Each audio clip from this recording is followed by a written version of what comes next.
woman was making cinnamon bread with her friend. She saw her friend sprinkling a lot of sugar on it. The woman couldn't help but remind her that too much sugar isn't good. But her friend said that if someone like Alice doesn't eat any sugar, it would cause an imbalance in nutrition. These words seemed to strike a chord with her. So, the woman immediately grabbed some dried blueberries next to her and shoved them into her mouth. Her friend was a bit stunned by her actions. She didn't understand what the woman was doing. It wasn't until the woman's phone rang that she hurriedly spit out the dried blueberries. She ran out to answer her boyfriend's call. It turned out that her boyfriend had discovered that she had lied to him. Now he needed her help and asked her to come back immediately. Alice immediately told her friends that Simon needed her. What, he can't figure out how to turn the dishwasher on?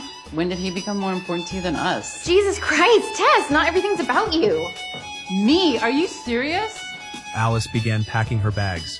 In the evening, Alice started reflecting on her actions. However, the face of her boyfriend kept appearing in her mind, and Alice kept grabbing her hair. She couldn't let go. The next day when Alice was about to leave, she realized that her phone was missing. It turned out that Tess had hidden her phone. Tess asked Alice to go boating with her, promising to return the phone afterward. Alice agreed. They rowed the boat to the center of the lake. The water surface gently rippled. Tess occasionally rocked the boat. She tried to use this light-hearted method to bring them closer together. But Alice had no interest in playing. She just wanted to leave as soon as possible. Suddenly, Tess jumped up quickly. This made Alice lose her balance and fall into the water. Tess thought this might awaken Alice's childhood memories. But instead, it triggered Alice's anger. She angrily scolded Tess. Then, she grabbed Tess and pulled her into the water. Tess still thought Alice was playing with her. When Alice tried to climb back onto the shore, she suddenly realized that the earrings her boyfriend gave her were missing. She anxiously jumped back into the water to look for them. Even though Tess warned her that the water was 30 feet deep, Alice still dove into the water. She risked her own safety. Though she searched hard, she still couldn't find the earrings. The two of them finally made it back to shore. I can't. What? I can't do another thing wrong.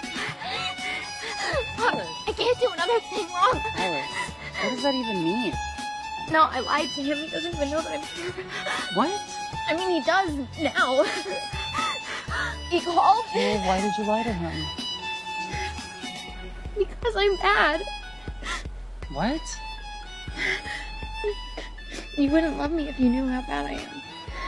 Tess didn't understand why Alice was so anxious. She realized from Alice's words that her best friend's thoughts seemed to be controlled by her boyfriend. After returning to the villa, she tried to explain to Alice what the right perspective was. But Alice seemed to be completely uninterested. It was as if she had fallen into her own mental trap. She refused to listen to her friend's advice. Alice angrily locked herself in a room. She was breathing heavily in panic. She even kept pulling her hair, as if she didn't feel any pain. Even though Sophie wanted to comfort her, Alice still refused. At this point, she seemed trapped in a situation with no way out.